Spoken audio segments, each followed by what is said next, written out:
Essex TV.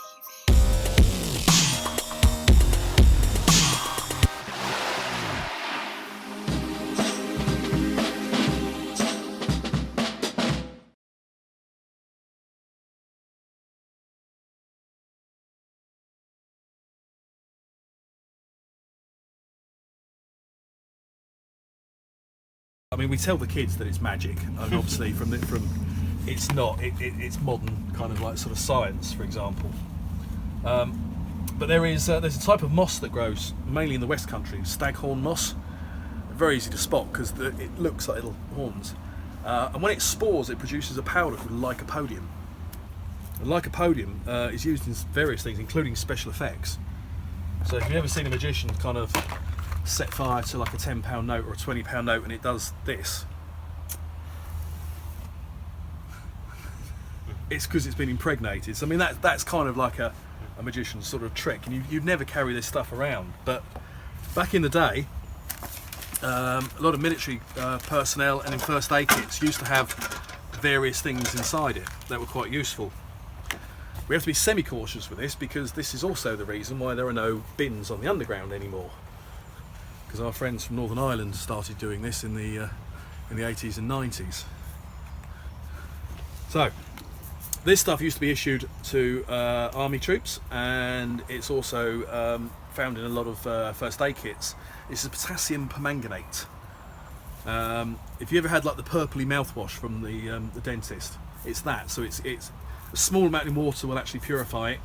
A large amount in water it will go kind of purple. It's used for treating wounds, fungal infections.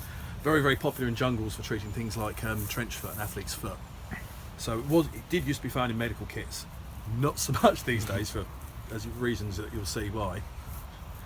Koi carp owners also like it for cleaning up ponds and stuff. But you can still buy it. But we're cautious how we teach this because with teenagers we don't really want them googling homemade fire lighting. Yeah. And it's mixed with anything with a very, very high sugar content. So glycerin, again, found in medical kits. Glycerol, medical grade glycerol. I've done this with boiled sweets, anything with lots of sugar in it. So, I mean, the IRA, for example, the classic thing with the bins on the underground, they'd have a bit of newspaper with this in it, put a couple of drops of this in it, screw it up into a ball, chuck it in a bin and walk away. Because it gives you a head start. Remember the Harrods firebomb and Brent Cross? All this stuff.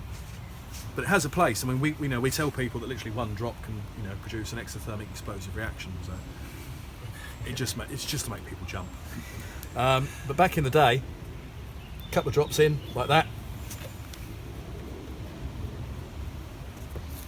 and it really is. I mean, generally, if you know what you're doing and you're fairly well trained, it's stuff that you can put back from a supermarket under the kitchen sink.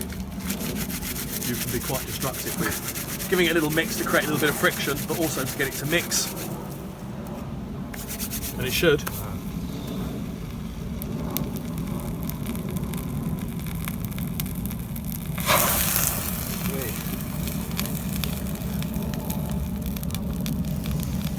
So it's kind of up there with party tricks.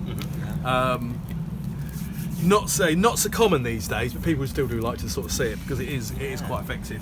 We work a lot with youngsters, and then this becomes wizard ashes.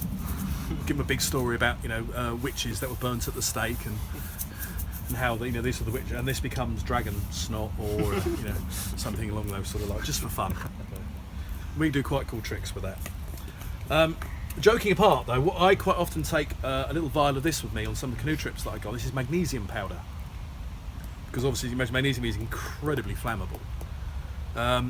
When we go to Sweden in May, the water temperature is about 5 degrees, so hypothermia will kick in minutes, and you can be a quarter of a mile from the shore. So we tell everyone to take a ditch kit, waterproof bag, completely sealed with a dry change of clothes and fire material. I take a small vial of this because I could literally struggle to the shore. If you've ever tried using a match or a lighter when your hands are frozen, not easy. So you can pour this onto a pile of sticks, and you can put, I don't know, say you've got, I've got to put a bit of straw on it. Here we go. Say you grab some dry straw, dry grass or something like that. Get a flame anywhere into that one, or even get a spark near it. What am I doing with my lighter?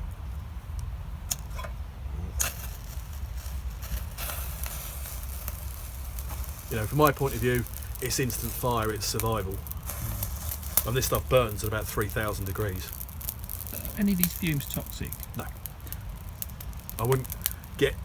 I'd be very careful not to get it on the skin, and I'd be careful not to get the potassium permanganate and the glycerol to mix on the skin. But now there are certain types of woods that you should be semi-aware of. For example, elder. If you burn elder, it can let off small amounts of cyanide. Not enough to kill you, but we've had reports of people who've sat there and burnt elder all night and then got a chronic headache. Rhododendron does a very, very similar sort of thing, but again, not enough to cause any long-term sort of damage on that one. But no, these are quite safe. There are certain things you could use for fire lighting, which would be quite toxic. You know, things like saltpeter, potassium nitrate, that kind of stuff can be quite toxic, but you just don't see it these days.